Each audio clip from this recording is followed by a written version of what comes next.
I don't know, but I follow this 2 minutes technique. 2 minutes technique is something every question or especially for comprehension, because comprehension is something people score you easily. 25 plus questions will come from comprehension, so it can easily give you like more than 60 marks, right, if you are making it accurately. But here is something you should not waste time also. Within 1 hour you have to complete this 25 questions. Each one should be given only 2 minutes, not more than that.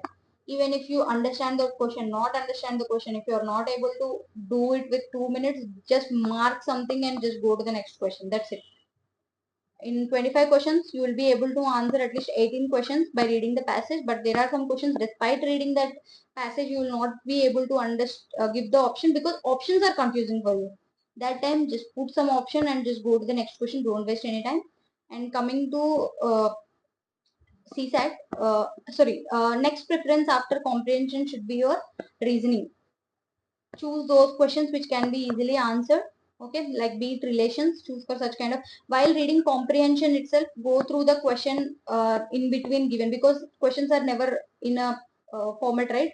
Some comprehensions are given, then reasoning is given, then maths is given, then again comprehension, like 5 comprehensions are given. So this is how they set the paper. So during this time, just go through the topic, and if you feel that you can answer this question, just mark that question. Don't solve it, but just mark it that you are going to come back to that question once the comprehensions are completed.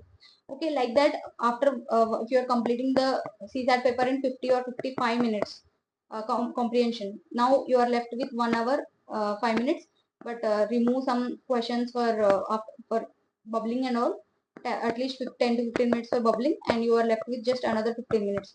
So in these 50 minutes, how many you are going to solve? So try to make sure that reasoning at least 15 plus you solve it. Okay, once you are solving it, then go for CSAT questions. Okay, so ultimately in these 2 hours, try to make sure you are going for 45 plus questions in the final. So practice the CSAT test only to make sure that you're going to just attempt 45 plus, not just accuracy, just at least attempting 45 plus questions. Don't waste time on any one question. If you're not getting, just leave it immediately.